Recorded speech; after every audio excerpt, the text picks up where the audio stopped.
Para que puntos de vista plurales se encuentren, Núcleo Comunicación del Sureste los pone en observatorio. ¡Comenzamos! Ya estamos al aire con el programa Observatorio, como cada lunes. Estamos empezando muy puntuales el día de hoy. Como siempre, yo que siempre llego puntual, no fue la excepción. Hoy no fue la excepción. Les agradezco que esté con nosotros, como cada lunes, la maestra Hermelinda Rosado. Buenos días a mis compañeros, saludo al presidente del Tribunal Superior de Justicia y a todos nuestros radioescuchas con mucho aprecio. El economista Carlos Valladares. Muy buenos días, muchas gracias, auditorio, bienvenido, señor. Gracias. Procurador. No, magistrado. Presidente del Tribunal. El periodista Homero Bojorquez. Así es. Muy buenos días. Muchas gracias por escucharnos y vernos y bienvenido el magistrado presidente. Muchas gracias. Superior de Justicia. La abogada Eliana Gómez. Hola, buenos días. Muchas gracias por su visita al observatorio. Gracias, abogada. Saludos a los compañeros y a quien nos hace el favor de escucharnos el día de hoy.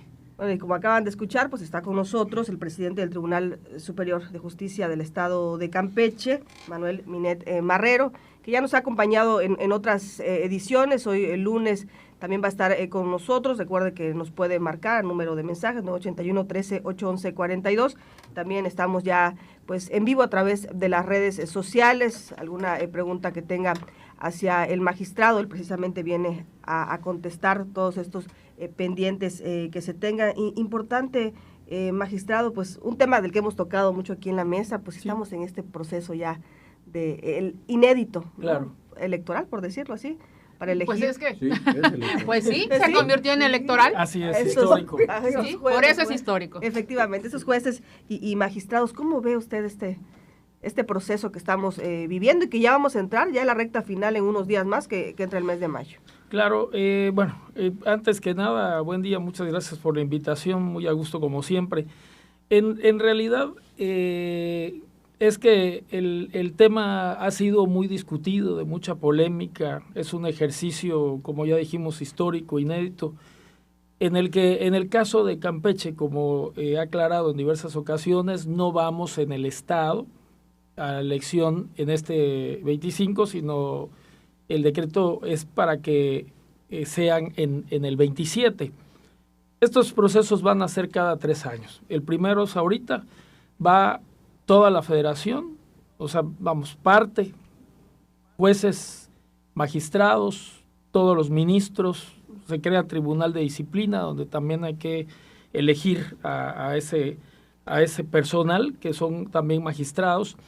Y bueno, aquí en Campeche, la participación que tenemos de magistrados que decidieron entrar a esta elección federal son 2. El doctor Antonio Cabrera Mis, magistrado presidente de la Sala Penal, y la doctora Almaicel Alonso Bernal, que es integrante de la Sala Permanente Familiar. Ellos pasaron el proceso, ya están en la boleta para el circuito de Campeche. Ahora, en tema en general, bueno, ya están en campaña, como habrán podido ver, están haciendo uso de redes sociales, tienen también sus límites de gastos, no pueden estar supeditados como en los procesos electorales ordinarios, no hay apoyos, hay ciertas limitaciones. En realidad, el protocolo para actuar es muy sencillo. ¿Por qué? Porque, como repetimos, es algo que se da por primera vez y que va a servir obviamente de parámetro, de experiencia para el 27, que serían las siguientes. Un tema importante en este aspecto es el de la afluencia de votantes. Yo pues exhorto que es posible, sin hacer ninguna violación, exhorto a la población a que ejerza su voto. Yo sé que es algo difícil porque conocer a todos y cada uno de los que van a participar, pues es algo muy complicado, sobre todo porque no hemos sido gente en cuestión de manera directa política, por ejemplo, como en campañas, no somos entes conocidos desde el punto de vista electoral, por primera vez se hace un ejercicio de campaña, una campaña... No han tenido ese contacto directo. Por ¿no? supuesto, es algo complicado. Entonces, creo que habrá que ver, conocer tal vez los que se interesen, que espero que sea sean millones de personas interesadas en ver los perfiles para elegir a las mejores personas, que son las que nosotros vamos a decidir que ahora lleven la cuestión jurisdiccional. Que hemos visto que ha sido un poco complicado también para los jueces y magistrados, que nos han criticado también un poco con ese tema de que con tal de hacerse virales, ¿no? Porque comúnmente a los jueces y magistrados los tenemos en ese concepto de gente muy seria, por supuesto, incluso muy cerrada, ¿no? Sí, así es. No es gente que veamos comúnmente pues en la calle. Se desenvuelven en su medio, efectivamente, ¿no? Se desenvuelven en su medio, y al exponerse ha sido así como que, pues la verdad, este asunto de las elecciones para el Poder Judicial es exponer, ¿no? Desde las entrañas que tiene el Poder Judicial hasta cómo funciona, quiénes son, y eso nos ha complicado a los ciudadanos. Es un ejercicio también de aprendizaje, ¿no, licenciado? Así porque es. no sabemos, bueno, los que estudiamos abogacía y también a veces se nos olvida, pero los que no, hasta el momento en el que están inmersos en una problemática donde hay que tener una interacción con el Poder Judicial, es que saben que hay un juez, saben que hay un magistrado, saben que luego la federación tiene su propio poder y cómo. Sin embargo, es muy complicado. Ahora en las boletas vemos también, han estado haciendo ejercicios. Y yo nada más de verlo digo, Dios santo, ¿qué es esto? Entonces, no sé si por parte del Poder Judicial ha habido también un tema de capacitación, de decir, esto es así, cómo nos componemos, cómo se estructura, cuáles son las funciones, porque ni siquiera eso sabemos. Muchas de las veces aquí lo hemos platicado, lo hemos hablado, decimos, bueno, es que no es pronta ni expedita, y es que porque luego se va al juzgado federal y porque no sé qué. Sí, porque tiene todo un procedimiento, ¿no? Y a ver, pero ¿por qué esto se hace aquí localmente y luego se va a la federación y son los derechos de los ciudadanos? O sea, sí está siendo un problema aterrizar en tema de aprendizaje para los ciudadanos, cómo está la estructura administrativa para que también ellos puedan llegar a una boleta y puedan decidir sobre su voto que sea lo mejor para la ciudadanía también, ¿no? Yo veo dos escenarios. El escenario que es valioso, este ejercicio que por primera vez se hace en el país, porque estos ejercicios se hacen en otros países, se hacen en Canadá, se hacen en algunos lugares de Europa. Entonces yo lo veo que es importante porque le da la oportunidad al joven, al estudioso, aquel que le gusta impartir la justicia y se está preparando, les da la oportunidad de contender. Qué bueno que el pueblo puede elegir quién será los que ocupen, los que impartan la justicia. Pero siento, es una situación muy particular, que hace falta información. Claro. Hace falta información, porque que la gente no sabíamos entienda, quiénes eran. porque dicen, ¿y la tarjeta rosa cómo es? Y la tarjeta, entonces ahorita es el tema de la tarjeta. No, pero Por muchas eso, cosas complicadas, ¿no? Información. Muchas cosas complicadas porque te dicen, de tales puestos vamos a elegir 3 hombres y 2 mujeres, ¿no? O al revés, 3 mujeres. En el primer ejercicio. En el primer ejercicio, ¿no? Sí. Y además, hay que reconocerlo, ¿no? Los ciudadanos vemos como tener un lío ir ante la Casa de Justicia, ¿no? Dice, ¿cuándo vas a la Casa de Justicia? Cuando tienes un problema. Claro. Entonces, esa es otra contra que tiene esta elección extraordinaria, ¿no, magistrado? Claro que sí, es muy difícil. Vuelvo a lo mismo, no somos entes públicos, pero de oficina. En realidad el contacto que tenemos con la gente es mínimo, precisamente por la ética que se debe de tener en cuanto a la función jurisdiccional. Entonces no salimos ventilando los asuntos por la secrecía que deben de tener.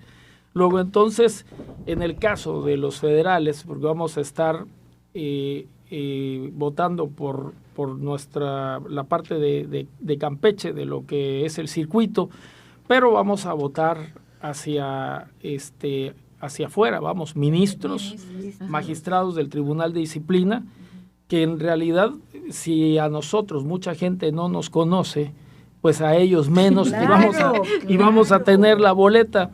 Digo, no es una cosa imposible, pero como todo inicio va a llevar muchos años para regularizar las situaciones, que la gente entienda y que también aprendan a cómo votar. Va a ser una boleta que va a tener varios nombres, te pueden dar 15 boletas dependiendo del lugar, porque dependiendo del tamaño de lo que es el estado, es el número de cuestión jurisdiccional por la que se va a votar. Entonces habrá lugares donde reciban 30, 40 boletas. Campeche me parece que van a ser como 15.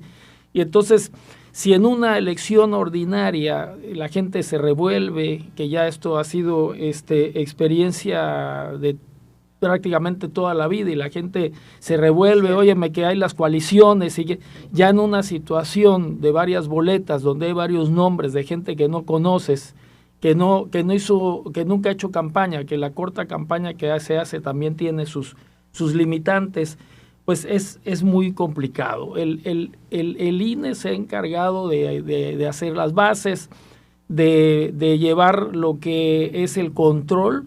Sin embargo, también para el INE ha sido difícil. Ahorita hay ciertas controversias con algunas cuestiones que se van a dirimir, que tienen relación con la elección y con la manera en cómo se llevan las campañas, cuando que ya estamos muy cerca, prácticamente en mayo, y en junio son las elecciones. Así que es un tema difícil. Aún así, hay que invitar a la gente que salga a votar, que vean el ejercicio, que traten de hacerlo lo mejor posible, porque ves el tema de la elección de quienes van a llevar la vida jurisdiccional del país a partir de septiembre de este año. Entonces, es tema muy debatible. Es un ejercicio porque también se tendrá que aterrizar, ¿no?, aquí en el estado. Sí, claro. Para nosotros, como señalé, vamos en el 27, nos sirve de experiencia este ejercicio. Van otros estados del país en este año, como Yucatán, que lo tenemos aquí muy cerca, tiene elecciones de jueces y magistrados ahora en el 25 junto. Los federales era un hecho que era 25. Los estados tuvieron la oportunidad de armonizar la ley y señalar si iban en el 25 o como máximo tenemos el 27. Nosotros vamos 27. Nosotros vamos en el 27 para la cuestión local. De todas maneras, también en el 27 se abre apertura para cuestiones federales que quedaron para el 27, porque si bien van muchos cargos, quedaron todavía algunos pendientes porque el número de juzgadores federales es enorme. Entonces, para llevar de cierta manera un control, pues hicieron este tipo de facilidades. Magistrado, precisamente en el 27, ¿cuánto le costaría al tribunal estas liquidaciones de renovar prácticamente todo el Poder Judicial en Campeche? Porque es importante hacer la aclaración a las personas. En Campeche. Ahorita estamos en el tema de esos magistrados federales, ¿no? Jueces y magistrados federales. Pero en el caso del tribunal local, ¿cuánto le va a costar? Bueno, en el caso de que todos dijéramos no entramos, porque tiene también sus candados y sus formas de llevarse a cabo. Si vamos a decir que todos los jueces y todos los magistrados dijéramos no vamos, y entonces obviamente somos acreedores a los derechos adquiridos, al haber de retiro, a liquidaciones, estamos hablando de alrededor de 100 millones de pesos. En un ejercicio que yo ya llevé a cabo para ir preparando esta discusión que aún vamos a tener en cuanto a la forma en cómo va a ser si puede darse de alguna manera escalonada o si definitivamente se va a hacer completo. En realidad, tanto en la federación como en algunos estados, por cuestiones presupuestales, han decidido que vaya una parte, lugares que están en este momento acéfalos, que hay gente de manera interina, y esperar al 27 para otra parte, para ir viendo la recuperación económica, porque el costo realmente sí es alto, sobre todo porque habemos muchos funcionarios judiciales que tenemos ya muchos años, tenemos una carrera judicial muy, muy larga, y que eso también implica una cuestión económica, porque si bien se vino la reforma en donde hubo mucha oposición, pues buscaron que el perjuicio sea lo menos posible para la gente que ha entregado su vida al Poder Judicial y que no han tenido problemas, y estas son cuestiones de carácter político en las que nosotros en realidad no participamos. ¿Y el futuro se ve mejor con este proceso para el Poder Judicial?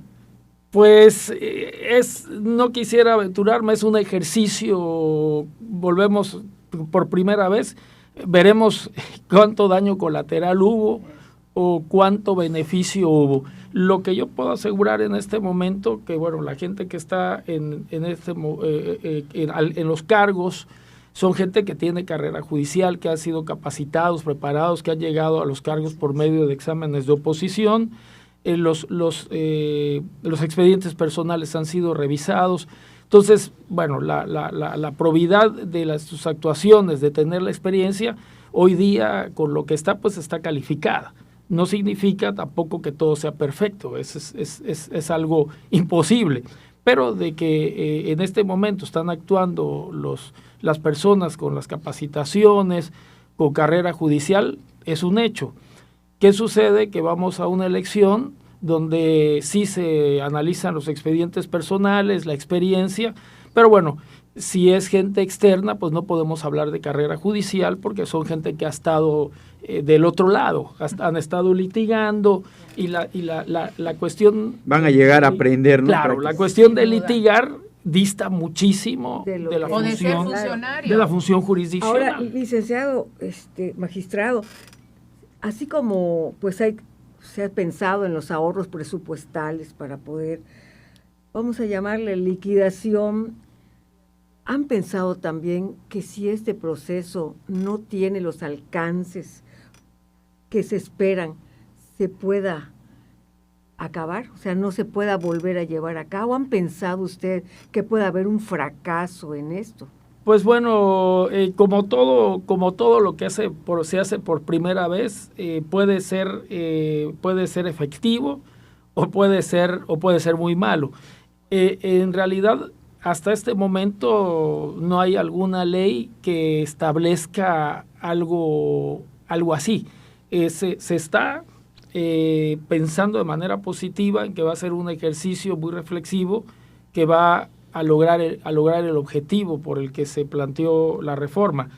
En el caso de que no fuese funcional, que fuese un fracaso, bueno, pues será cuestión de las cámaras, de diputados, de senadores, propuestas para mejorarlo o para echarlo para atrás.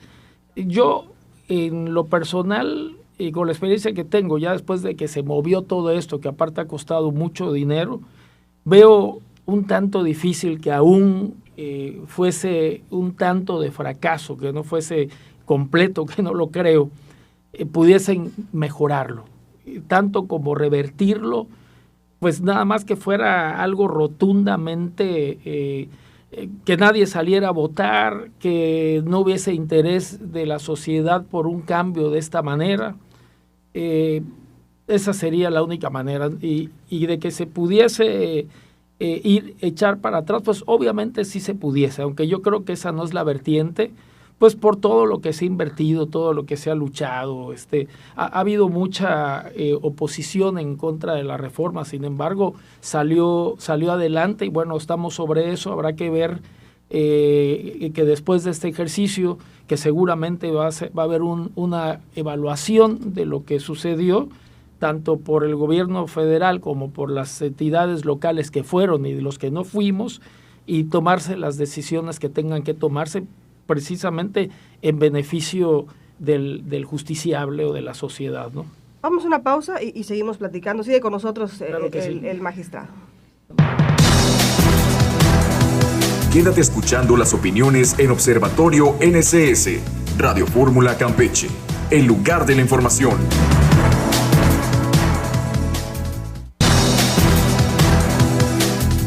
El Observatorio de la Política está en NCS, Radio Fórmula Campeche.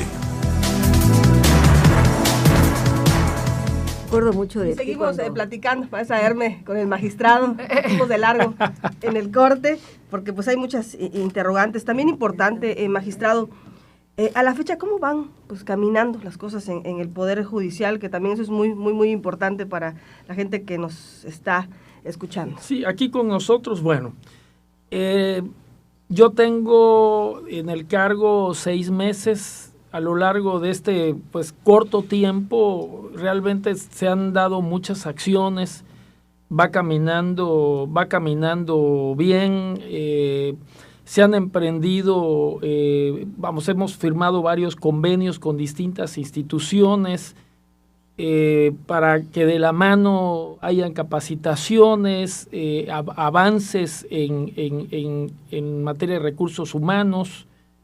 Han habido movimientos estratégicos en cuanto al personal.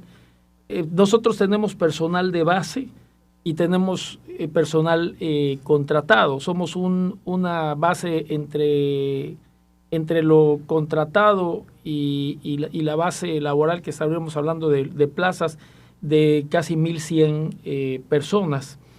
¿Qué es lo que he promovido desde que inicié? La redignificación del Poder Judicial.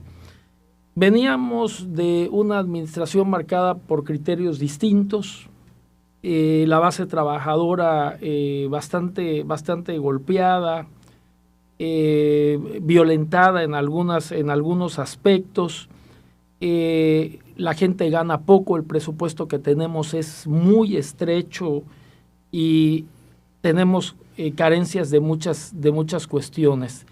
Se les retiraron algunos apoyos que se venían dando.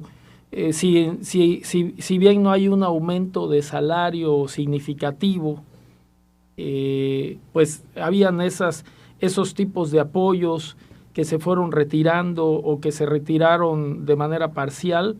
Pues hemos reajustado, aún con un presupuesto corto, regresar esos beneficios a la base trabajadora, respetar a los trabajadores, que tengan ese sentido de pertenencia muy claro, el respeto a sus derechos.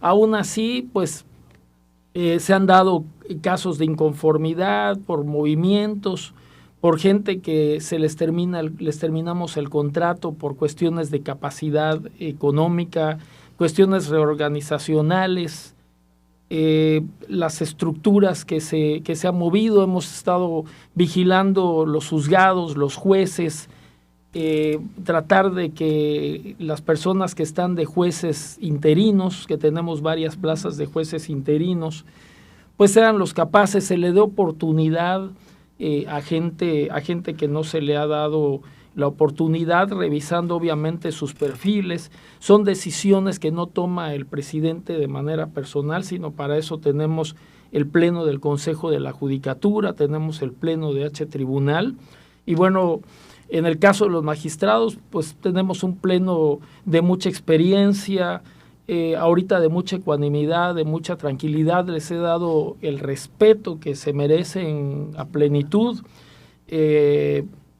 Creo yo que hay más gente contenta que descontenta. Obtuvimos hace poco el distintivo morado, que es un gran avance en el sentido de respeto de los derechos de las mujeres, de las niñas, de los niños, de los adolescentes, que nos entregó el Instituto de la Mujer, después de haber llevado a cabo ciertas prácticas, ciertos compromisos que se deben de cumplir. Entonces, la Casa de Justicia, todo el Poder Judicial son espacios ahora libres, completamente libres de violencia no nada más hacia las mujeres, niñas, niños, adolescentes, sino también al personal en general. Estamos solventando problemas que se han tenido muy drásticos en el juzgado laboral del segundo distrito de Ciudad del Carmen, donde se tuvo que apartar por medio de de resoluciones del Pleno del Consejo a la juez que estaba. Tenemos a una persona interina. Se escogió a esa persona interina porque opositó para plaza de juez laboral en el momento que se llevó a cabo ese ejercicio, que este es un ejercicio que tiene alrededor de 3 años que se instalaron los juzgados laborales en el sistema común, y se ha estado luchando mucho con ese juzgado donde había muchísimo rezago, había mucho clamor, hasta me pegaron ahí una manta de los abogados laborales solicitando el apoyo, y bueno, trabajamos muy rápido, platicamos con la juez que estaba, la hicimos entender, ver las cosas muy ecuánime a pesar de la problemática que había interna. Se nombró a la juez, están renovando los cargos, para que haya movimiento y ese rezago de promociones que era muy alto empiece a ir hacia abajo. Tenemos planes de ver la forma de meter a otro juez o jueza laboral para ayudar a eficientar hacia abajo esa carga de rezago que había con personal. Aún vuelvo con un presupuesto muy corto, lo hemos eficientado al máximo. Se ha hecho compra de computadoras completas, de servidores. No alcanza para todos porque vuelvo a lo mismo, el presupuesto nos limita en algunos aspectos y hay que hacer maravillas. Es un presupuesto que aparte yo recibí ya hecho de la administración pasada. Yo tomé el cargo en octubre, ya para esa fecha el presupuesto ya estaba hecho a manera de la administración pasada con sus propias expectativas. Este año ya me corresponde a mí hacer el presupuesto, habrán variaciones, tendré pláticas con el Ejecutivo, Legislativo, ver la manera de gestionar mayores recursos para poder sacar adelante muchas cuestiones que sin dinero definitivamente que sin dinero no se hace nada. Claro, no se pueden definitivamente llevar a cabo. Rick, usted llega con un gran reto, un gran reto. Los que de vez en cuando, no me dejarás mentir, Carlos, los de que de vez en cuando vamos por Casa de Justicia, pues sufrimos de muchas quejas, ¿no? De muchas quejas. Y hemos ido viendo cómo, primero que nada, dignificar, como bien dijiste, ¿sí? El Poder Judicial del Estado, que estaba en una situación definitivamente, pues que no era la que nosotros hubiéramos querido. Y 2, sin dinero no se puede tener toda esa infraestructura que se requiere. Bueno, yo empecé como abogada en el Poder Judicial y sigue igual o peor. O sea, se necesitan más juzgados, se necesita más personal, se necesita infraestructura. Y entonces los ciudadanos no pueden entender que los que forman parte de los juzgados, al no tener todo esto, pues tienen una carga de trabajo impresionante. Y viene entonces ese rezago del que siempre hemos hablado, Carlos. Es así. Y viene la queja. Y obvio, tú no puedes entender porque tú eres el que está sufriendo esas circunstancias en tu problema, eso que tienes ahí. Entonces, también a mí me gustaría saber cómo se está proyectando, porque el reto de este próximo año es supremo, porque entonces el que sigue ya es el tema de la elección. Entonces, lo que se pueda o lo que usted pueda hacer por este Poder Judicial tan mermado, tan desgastado, pues tiene que ser en este año. Y sí tendrán que hacer, no sé, este diagnóstico que realmente le permita enfrentar este problema tan grande, ¿no? Claro que sí. Tenemos muchos retos. El Poder Judicial siempre ha tenido retos, pero hoy día tiene más retos porque se juntan varias situaciones. La implementación del nuevo procedimiento civil familiar, que tenemos hasta el 1 de abril del 26 del año que viene para echarlo a andar. Estamos precisamente trabajando, ahí tenemos una comisión que se llama Corsifam, que estamos enlazados a nivel federal con un representante, donde estamos obviamente armonizando, revisando la infraestructura nueva que hay que generar. Es un tema de mucha tecnología, es un tema de mucho costo, de mucho dinero. Estamos hablando como de 40 millones de pesos en tecnología y en realidad no cubriríamos todo, sino estamos hablando del primer distrito, y esto obviamente tiene que tener el impacto en todos los distritos. La generación de este nuevo procedimiento también trajo emparejada la creación del Centro Público de mediación, de mecanismos alternativos de solución de controversias, que genera también otro tipo de cuestiones. Tenemos encima la reforma judicial, en donde tenemos nosotros la tarea de ir armonizando también nuestras leyes, las leyes secundarias, la ley orgánica, el reglamento. O sea, tenemos un paquete trabajo muy grande. No solo los expedientes. Claro, no tenemos solo un paquete muy grande, pero afortunadamente lo hemos estado trabajando. Tenemos grandes avances, aún sin dinero hemos eficientado, tenemos grandes avances, y indudablemente a contrarreloj vamos a lograr sacar en tiempo y forma las reformas que vienen aterrizadas y que son obviamente una obligación a nivel nacional. No es una situación nada más de Campeche, claro, sino de todos los estados. Hemos caminado bien esta estructura. Tenemos diversos encargos cada uno para ir avanzando, y vamos caminando bien en ese aspecto. Lo que conlleva también no dejar a un lado la cuestión de la vigilancia de los juzgados, de la atención a los justiciables, de la atención a la base trabajadora, que siempre hay inconformidades, siempre hay quejas. Es muy complicado. ¿Por qué? Porque aún dándoles lo más que se pueda, tratando bien, siempre va a haber inconformidad, siempre va a haber algo que oscurezca lo que estamos haciendo. Pero definitivamente sí estoy en un momento muy, muy complicado, dadas estas vertientes, estas reformas, que además con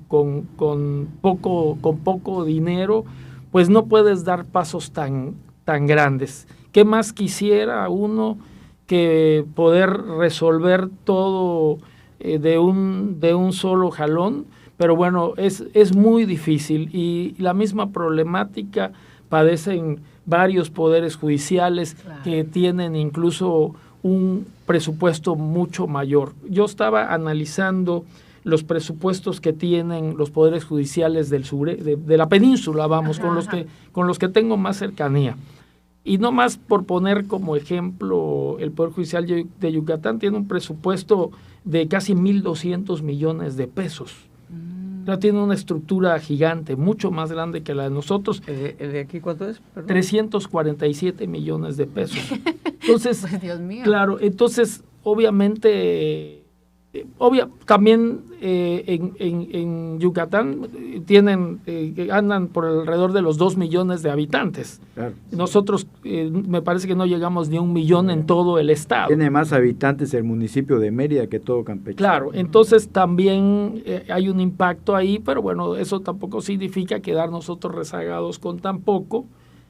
Que el incremento ha sido de un 2% y todo sube 10, 15, los impuestos, entonces nos empiezan a impactar y se nos empieza a ver la fuga de ese dinero. Entonces estamos eficientándolo al máximo, los plenos están muy conscientes de eso, me han apoyado. Yo siempre que puedo públicamente le agradezco a los magistrados, a los consejeros el apoyo que me están brindando, sobre todo la oportunidad de representarlos, porque hay algo que debe de quedarle muy claro a la sociedad. el presidente del tribunal y del Consejo de la Judicatura no es el máximo órgano del Poder Judicial. El máximo órgano es el Pleno, y así lo dice la propia ley. Yo soy el representante de todos, el administrador general, por decirlo así, pero mis decisiones no son del propio presidente, es decir, vamos a hacer esto. Es la voz de todos. Claro, es la voz del Pleno, del Consejo de la Judicatura, en donde se discuten todos los asuntos de los movimientos, de los cambios, y es a donde se dan, porque la ley así lo señala y no nos salimos de ese margen que tenemos. Luego entonces, pues el trabajo ha sido arduo, 6 meses de trabajo constante, de verdad de muchísimo respeto hacia mis compañeros, hacia la base trabajadora. Yo vengo también desde abajo, precisamente tengo la fortuna de que el día de hoy me entregan un reconocimiento por 35 años de servicio. Así que he estado abajo, también he sido lastimado, y bueno, he llegado al punto máximo del Poder Judicial, a la presidencia, y tampoco todo ha sido bien sobre hojuelas. También me han golpeado y también me han de cierta manera lesionado, pero bueno, este es el tema que ha existido siempre. No significa que por eso vaya yo a dimitir o vaya yo a irme en contra de nadie. Definitivamente para eso estamos, para luchar y para lidiar con todo. Me gustaría mucho que la gente reconociera todo el trabajo que se ha hecho, todas las buenas prácticas que se han implementado, el buen trato que se ha dado, la redignificación que ha habido, el regreso de muchas cuestiones que si bien yo quisiera fueran mucho más, los plenos quisieran que fueran mucho más esas posibilidades de mejorar las bondades hacia los trabajadores, el presupuesto nos lo impide. Vuelvo a lo mismo. Muy entonces hay cosas. Magistrado, le interrumpo. Sí. Aquí en este programa hemos platicado sobre el particular, concretamente sobre la reforma al Poder Judicial, y en alguna ocasión mencionaba que yo le veo dos facetas muy importantes. La primera compete a la propia iniciativa, que es democratizar la elección de los jueces, y la segunda es la que nos interesa a los ciudadanos. La ley debe ser pronta y expedita. En sus palabras lo que veo es un grito de alarma, de desesperación. Es decir, ¿quién debe tomar las medidas para enriquecer ese presupuesto o solventar las necesidades del Poder Judicial? Porque de nada va a servir una reforma al Poder Judicial, con todo y que elijamos a los jueces, si luego les vamos a ir a insultar porque los expedientes no salen. Hablábamos hace un momento en el inter del programa de que tarda, hay veces un proceso 1 año y medio, y decía Ileanita, yo tengo uno con 2 años y medio, y yo tengo uno con 2 años 3 meses. Ajá. Entonces, vamos, ¿de qué sirve que los elijamos? Si vamos a seguir teniendo un poder judicial lento, y vemos que no es porque no quieren. Entonces, ahora sí, la pregunta sería, ¿de cuánto estamos hablando? Es decir, ¿cuánto tenemos que presionar la sociedad hacia el Congreso del Estado y hacia el Poder Ejecutivo para que les doten de suficientes recursos y tengamos un poder que realmente, sí, claro. Entonces, ¿de cuánto estamos hablando? ¿Cuánto personal y cuánto se necesita para que tengamos expedientes prontos y expeditos? Sí, hay una excelente relación de independencia, de muchísimo respeto con el Ejecutivo y el Legislativo. Yo he estado, esto es cuestión de gestionar, es cuestión de gestiones, ¿no? Yo he venido gestionando desde hace un tiempo el hecho de que un presupuesto generado con un incremento sustancial para poder enfrentar la problemática que hay interna de mucho tiempo atrás, no de ahora, sino de muchos años atrás, en donde el Poder Judicial ha sido de cierta manera relegado económicamente, no hablo de ahora, sino de muchos años, y también por los retos que enfrentamos hacia las implementaciones del nuevo procedimiento civil familiar, que implica costos, que implica generar juzgados. Es un tema muy similar a la transformación que hubo en el procedimiento penal hace varios años atrás, que pasamos del sistema mixto inquisitivo al acusatorio, y que en ese momento hubo la oportunidad y la suerte de que bajaron recursos del extranjero, de Estados Unidos, de Canadá. Entonces, pues obviamente esto transitó con mucha suavidad y nosotros en realidad pues pusimos muy poco. En este momento todo el costo de esta transformación nos está costando, y nos está costando con el mismo dinero que tenemos para operar el Poder Judicial con lo que hay. Luego entonces esa parte sensible es la que se está gestionando. Hay buena plática, buen entendimiento con el Ejecutivo y el Legislativo.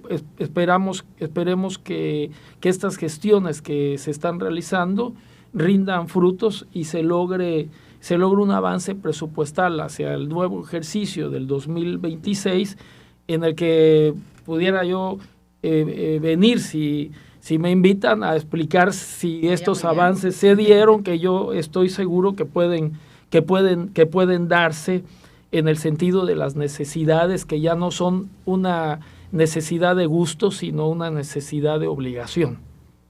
Ahora bien, maestra, creo que lo vamos a tener que interrumpir, porque pues ya nos tenemos que ir a la pausa, y el magistrado creo que tiene a las 9 de la mañana que estar en un evento. Sí, voy al tema del... le van a entregar un reconocimiento.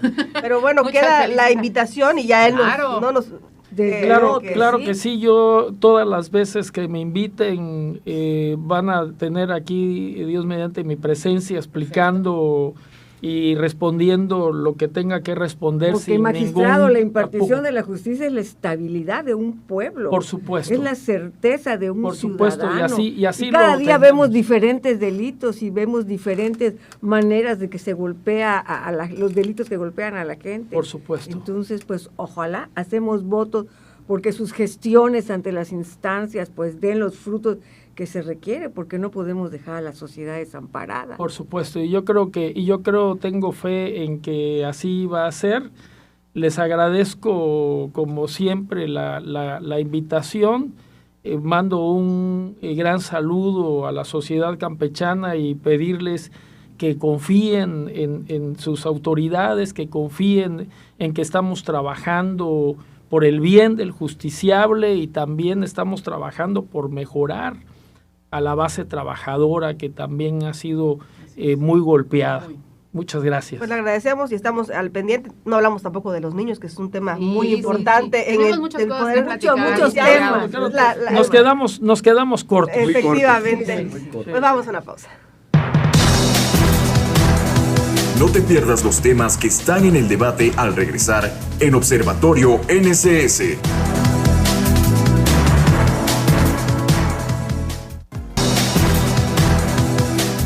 Campeche sigue escuchando Observatorio NCS. Continuamos con los temas en el observatorio.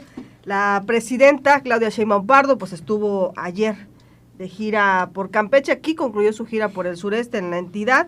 Uno de los programas que encabezó es el inicio de este programa de vivienda para el bienestar. Anunció la construcción ahí de 26,000 viviendas de interés social para el estado de Campeche. Señalaban que en realidad Campeche tiene un rezago de más de 50,000, va a ser cerca de la mitad de lo que se necesita, y también estuvo en el avance de la construcción de esta planta pasteurizadora como parte del plan para la autosuficiencia de leche en Campeche. 2 eventos que encabezó la presidenta aquí en la entidad. Platicábamos incluso antes de entrar al aire, pues hubo sus particularidades, ¿no? Como pues manifestaciones de algún modo, también dan cifras importantes, platicábamos de esas deudas millonarias que se tenían, incluso hubo 2 casos que se presentaron, en el que empezaron con una deuda de 250,000 pesos, que fue lo que les costó la casa, y terminaron pagando 2,5 millones. No, y hay gente que hace 30 años que tiene una casa y no deja de pagarla. O sea,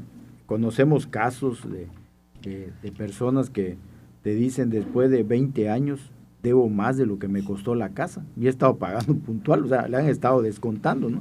Entonces el Infonavit se convierte en un prestamista en el sexenio de Felipe Calderón. Ya pierde la labor social que tenía. Cofinavit. Sí, entonces ahí pierde el sentido social que tenía, porque yo recuerdo que unos hermanos adquirieron crédito y pagaron rápido la casa, porque como le iban descontando, ya tenía chance de otro crédito, pero hay mucha gente ahorita que le es imposible obtener otro crédito porque son impagables. Y ya en el sexenio López Obrador se empezó a mejorar las cosas, hay que reconocer esa parte que se pasó a pesos ya la deuda, y en otros casos te condonaron buena parte de esa deuda para que puedas terminar de pagar. Conocemos casos de gente que ya le disminuyó la deuda, pero bueno, caso de la vivienda, pues ojalá que se consiga más, que se construya más ese número. Lo veo muy complicado, muy complicado. Bueno, y la maestra Melinda es la que más sabe de estos asuntos, porque se mueve en ese. Porque construye casas. Ojalá construyera yo casas. Vende, pero no solo se ve difícil, ¿por qué? Porque aquí, ¿qué es lo que han estado diciendo los constructores, los dedicados al ramo? Que tienen problemas con el agua. Y si tú no tienes agua, pues ¿para qué construyes? Y lo vemos, ¿eh? Hay varias unidades habitacionales que se construyeron a pesar de que no hay agua, sin servicios públicos, y nadie dijo nada, nadie protestó en su momento, porque se supone que si tú adquieres un crédito, no solo te estás empeñando la vida. Esperemos, Homero, años, que el convenio de colaboración que se firmó entre el gobierno del estado y el ayuntamiento con el tema de vivienda, que es el detonante de lo que fue anteriormente firmado y suscrito, a efecto de ir ya viendo qué es lo que se tenía que hacer, se respete. ¿En qué sentido? Ahí sí es importante esa colaboración, porque ahí se tiene que ver cómo están los usos de suelo, cómo está la necesidad de la infraestructura, toda la urbanización que hay que hacer. Exactamente, y toda la detonar los servicios públicos en las áreas que se requieren y se necesiten. Estas acciones sí son importantes para los ciudadanos. Entonces, me parece que también será importante, tanto para el gobierno del estado como municipal, que ya tienen ese suscrito, que aplaudimos incluso ese convenio, claro, que dijiste, bueno, pues qué bueno que se pusieron de acuerdo, ¿no? Para aterrizar todas las leyes estatales y municipales, los reglamentos municipales, a efecto de que sean de beneficio para los la ciudadanía. Ahora, sí, referente claro, al FOVISSSTE, el FOVISSSTE era la institución en la cual cualquier derechohabiente, cualquier usuario, pues podía lograr consolidar el sueño de tener una vivienda. Un patrimonio, claro. Durante mucho tiempo el FOVISSSTE fue esa instancia en la cual el ciudadano se sentía protegido. ¿Quién sabe en qué momento se echó a perder? Y entonces los créditos se volvieron impagables. Así es. Y fuera de eso que se volvieron impagables, pero además no había defensa. Claro. Era lo más triste, no había defensa ante la situación de los cobros tan terribles que se le hacía a los derechohabientes. Y peor, si el derechohabiente juntaba y lograba tener el resto para pagar, te decían sí, pero de tal año a tal año, exacto, se les olvidó cobrarle 10 pesos. Cierto. Y entonces los intereses. Cierto. Y tú decías, bueno, ¿y por qué no me mandaron un oficio? ¿Por qué no me avisaron? Algo. No, cierto. Eran como errores que existían. Entonces se echó a perder esa función de apoyo social que tenía el FOVISSSTE. Sí, pero esos son errores que debieron pagar ellos, y también ante eso está desprotegido el ciudadano. El ciudadano entonces, completamente desprotegido. Y comenzando las últimas viviendas que se hicieron grandes, en que se beneficiaron a muchos jefes de familia, resulta que las construcciones no era el material adecuado, fueron construcciones de constructores foráneos. Y cuando la gente quiso reclamar, ya habían recogido sus cosas y se habían ido. Bueno, y también los locales tampoco te componen nada. ¿eh? Bueno, pero por lo menos los tienes aquí. Sí, tienes aquí, pero no es de mucha utilidad. Tienes toda la no es de razón, mucha Homero. utilidad Y porque... entonces empezó con quién te quejas. Cierto. El Aprofeco hizo caso, pero ¿a quién le reclamas? Entonces, Sí, pero también le quitaron, hay que decirlo, le quitaron facultades a la Profeco, porque la Profeco antes funcionaba, ¿no? Antes sí te decía, oye, Era si no inquisitivo, reparas pero lo que ahora- te estamos diciendo, una denuncia penal y te vas a otro nivel. Pero ahorita, Ya no hay tantos medios de presión. bueno, entonces ahora, ante esos anuncios que se hicieron por parte de la Federación, pues hay que aplaudirlos y renace de nueva cuenta Sí. la esperanza. y ojalá, o de sea, que todos empiecen deseamos, las maestra, que construcciones, ojalá que se construyan porque esas todos 26,000, ganan, por gana supuesto. el maestro albañil, gana el... Se mueve nuestra economía Se que está mueve estancada, nuestra maestra. economía. Va a ser impactado entre el 8 y el 10% de la población total del Estado.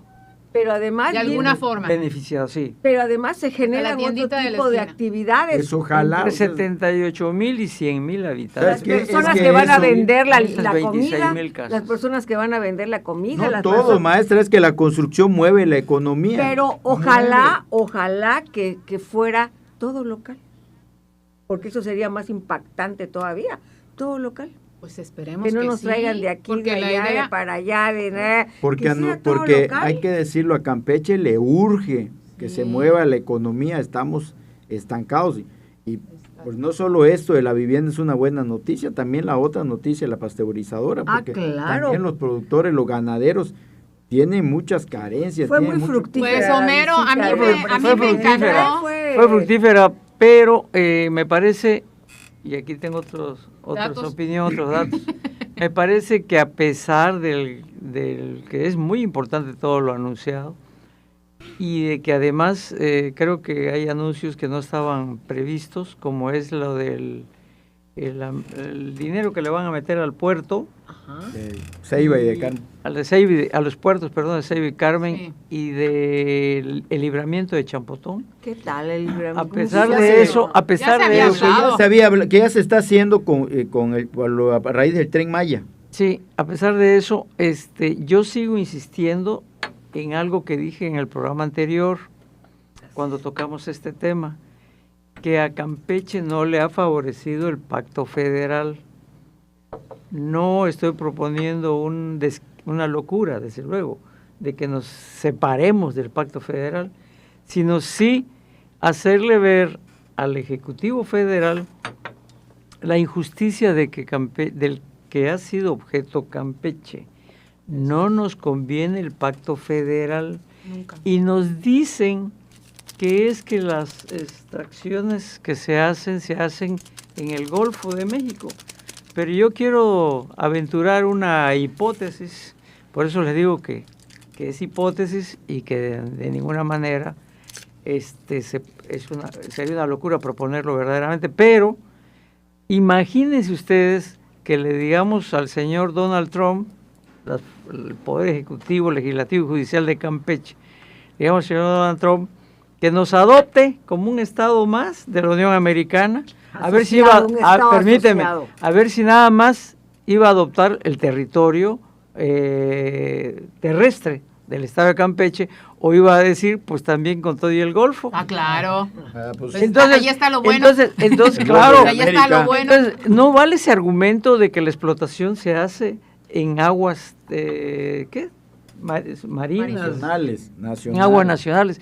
Porque con esa misma lógica que yo les dije, si vamos a Tabasco, a Veracruz, que colindan también con el Golfo, a Tamaulipas y a Yucatán, y nos separáramos todos de la federación, entonces, ¿con qué se quedarían? Santa friega que les damos. Nada del Golfo. Sí, pero Lo que todavía se sigue llamando pero de les México. faltó- Nada. pero se les Entonces faltó no seguir al vale gobierno, que a le los digan ni a gobernadores. Tabasco, ni a Tamaulipas, ni a Veracruz, ni a Yucatán, ni a Campeche. Es que la explotación se hace en el mar. Sí, pero entonces, No. pero entonces le faltó a los gobernadores protestar. Ah, porque sí. No protestaban. y seguir el caminito de López Obrador, que López Obrador cerraba los pozos. Pero les faltó no solo eso, protestar, sino que además tuvieron que guardar las proporciones. Yo pensé que guardar el para dinero no, en sus bolsas. para no enfrentarse con el Ejecutivo. Bueno, estás muy quisquilloso esta mañana. Le pone la pimienta siempre.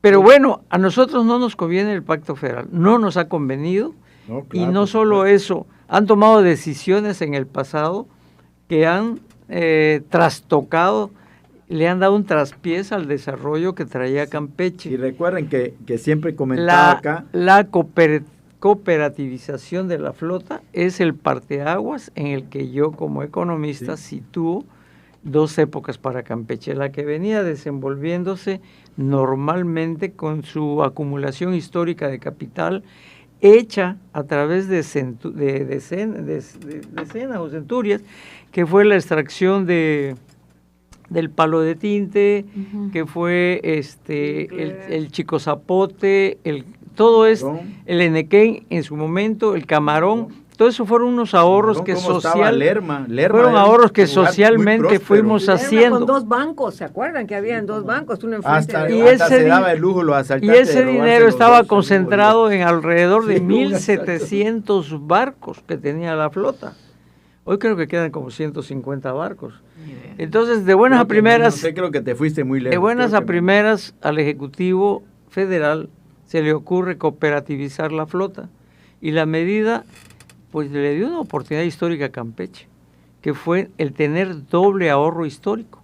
Primero, porque se quedaron los barcos en manos de los cooperativistas, y segundo, porque fueron liquidados los barcos y tuvimos esa cantidad enorme de dinero, pero que no se le ofreció a Campeche, a los armadores, un proyecto. Yo recuerdo además para concentrar ese dinero, y quedó dispersos en múltiples formas, pero hay veces de micronegocios que casi no tienen garantizada la vida. Migajas, acuérdate que hacían que la gente de Atasta presentara proyectos para que le dieran un dinero y con eso.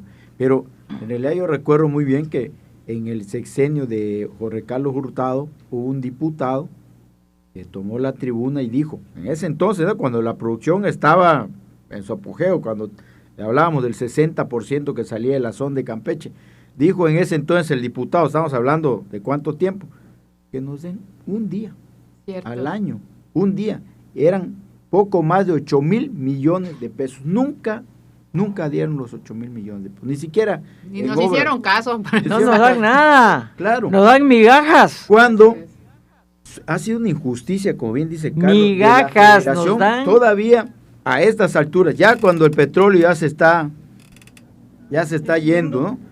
Todavía no tenemos la carretera de libramiento de Atasta, que está hace muchos años. Apenas estamos anunciando el libramiento a Champotón, y es en estos gobiernos, en estos gobiernos que digamos lo que digamos, en estos gobiernos es donde ya se va a hacer, o sea, no el libramiento de Atasta, pero ya se está trabajando en somos la garganta de la península. Es cuando tendríamos, cuando ya debiéramos estar nosotros en otro nivel, y seguimos luchándolo hace 30 años. Seguimos hablando de un tema de que hace 30 años se vio resolver. Pero es que no nos tienen en el radar. Bueno, cuando hacen a porque los gobernadores y los campechanos no hemos protestado como deben de ser. Es lo que tenemos que empezar a hacer. Claro, pero nos da gusto que en la visita diga que sí va a trabajar ya de la mano con la gobernadora. Esperemos que todas esas supuestos diagnósticos que tienen también lleguen a procesos de gestión real, porque con todo, de verdad, con todo respeto, la inversión de la planta de leche, que son 140 millones de pesos, entonces viene a mi mente cuánto hubiéramos hecho en proyectos productivos con los 5,000 millones de pesos que ha costado ese tren, por ejemplo. Entonces también tiene que ver no solamente los diagnósticos, las proyecciones y las gestiones, sino también las visiones. Entonces, si estamos viendo qué es lo que se necesita en Atasta, ¿por qué hasta el día de hoy no ha pasado nada? Y que vengan gobernadores menos egoístas, con menos mente cerrada. Aquí tuvimos hace muchos años una planta de parquet laminado que se exportaba, porque obviamente aquí es un calorón, no usan la madera para los pisos y las paredes. Ahí está todavía el edificio. Sí, pero el edificio, maestra, en pero ruinas. en lugar de que los gobiernos que siguieran hubiera dado el punch para seguir haciendo, está cerrada. ¿Qué ha pasado con el camarón? Decenas de en lugar de inversionistas que locales convivieran, ¿sí? ahí dejaron su dinero. ¿Sí? De verdad. En lugar, el camarón, en lugar de que el gobierno Por eso los miedos también a la hiciera inversión. que convivieran la industria petrolera con el camarón, que era lo que sostenía Campeche. Ahí está la industria del camarón en ruinas y ya está el petróleos en ruinas también. O sea, nosotros Ni como una ni herculano, otra. ¿no? Como herculano, los campechanos. Pues terminamos aquí con el espanto de comer. Terminamos aquí con Herculano. Me gustaría nada más cerrar, Explicar qué quiere decir eso, ¿no? diciendo Bueno. que qué bien que voltea hacia Campeche Claudia Sheinbaum, la ¿no? presidenta. Por cierto, le aventó un muy bonito discurso la gobernadora, emotivo discurso, y me parece que todo muy bien por allá. Pero realmente los campechanos, sin que se ofenda doña Claudia, no debemos de buscar quién nos las hizo, sino quién nos las va a pagar. Entonces ahí se debe poner un poquito más las pilas, focalizar más lo que ha sucedido en Campeche, de lo cual somos relativamente ajenos, y la federación venir y concursar un poquito más, no necesariamente con dinero de la federación, sino con iniciativas para que venga el capital foráneo a invertir en Campeche, porque aquí nos descapitalizamos, aquí nadie tiene dinero. Esa es la verdad. Ponlos de cabeza y no tienen dinero. Es cierto. Los Ojalá ricos nos de explique aquí, más a menudo. Es cierto eso los que ricos dice. de Ojalá aquí que los vengan vemos a ver ricos, el pero seguimiento. palidecen Sí. junto al capital. No se vayas muy lejos. El de aquí al lado, de Mérida, el de Quintana Roo y el de Tabasco, son pobretones nuestros ricos junto al gran capital. Claro. Y es Así cierto. que ojalá que doña No hay Claudia dinero nos para visite invertir en más a Campeche. menudo para llevar el No, y seguimiento ese buen ánimo, porque de estos anuncios que está haciendo. que ese buen ánimo que se vio ayer, porque se le vio un semblante muy, muy, muy diferente al de Escárcega, ¿no? Sí, claro. Ah, bueno, una sí, buena- al anterior, sí, como Muy buena convivencia, ojalá que ese se refleje en presupuesto para Campeche, que haya más dinero, porque necesitamos Hacemos- que ese programa de la vivienda, ojalá que se eche a andar lo más Ojalá, pronto posible, ojalá, porque ojalá. eso Sí, que aterrice. va a ayudar a que salgamos de la situación. Y en la que entonces se le encuentra. vamos a decir, Claudia, te queremos, Claudia. Ya nos está oyendo muy feo, Julio. Nos despedimos el día de hoy. Y sobre el pendiente que dijo de la gobernadora, ayer aseguró que ya les habían pagado a los empresarios de Carmen, fue lo que Qué ella bueno, aseguró qué bueno, nos da gusto. el día de ayer, una primera parte de este recurso. Pues nos despedimos. Gracias, buenos días. Antes que nadie, el primer análisis político de Campeche lo escucharás en Observatorio NSS. Todos los lunes a las 8 de la mañana por Radio Fórmula 97.3 FM.